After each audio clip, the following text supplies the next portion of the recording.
Here's to the crazy ones, the misfits, the rebels, the troublemakers, the round pegs in the square holes, the ones who see things differently. They're not fond of rules, and they have no respect for the status quo. You can quote them, disagree with them, glorify or vilify them. About the only thing you can't do is ignore them, because they change things.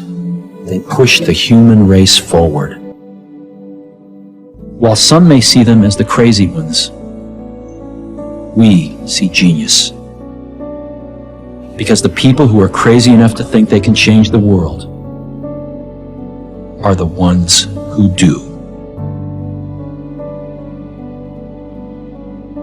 My entire life's been spent only in one industry, which is this one.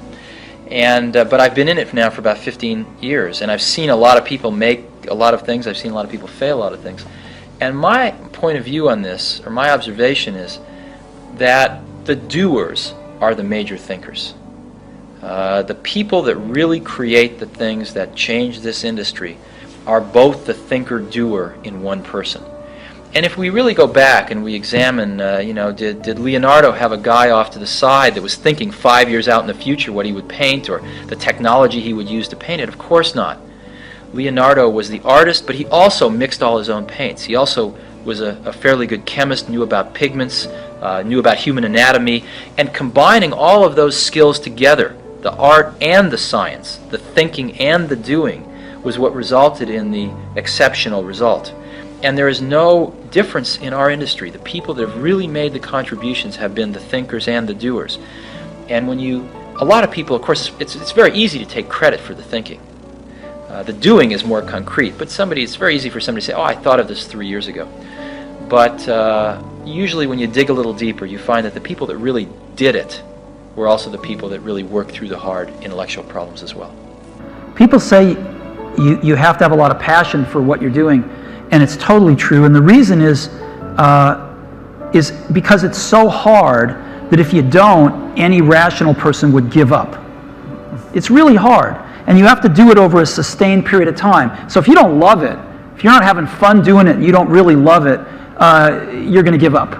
And that's what happens to most people, actually. If you really look at the ones that ended up being successful, unquote, in the eyes of society and the ones that didn't, oftentimes it's the ones that are successful loved what they did so they could persevere when it got really tough.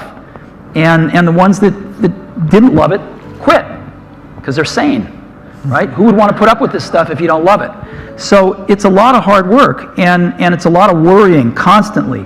And if you don't love it, you're going to fail. So you got to love it, you got to have passion. And I'm convinced that about half of what separates the successful entrepreneurs from the non-successful ones is pure perseverance. It is so hard. You pour so much of your life into this thing. There are such rough moments in time that most people give up. I don't blame them. I mean, it's really tough, and it consumes your life. I mean, if you've got a family and you're in the early days of a company, I can't imagine how one could do it. I'm sure it's been done, but it's rough. I mean, because it's pretty much an 18-hour-a-day job, 7 days a week for a while. So unless you have a lot of passion about this, you're going to not survive. You're going to give it up. So you got to have an idea or a problem or a wrong that you want to right that you're passionate about. Otherwise, you're not going to have the perseverance to stick it through. And I think that's half the battle right there.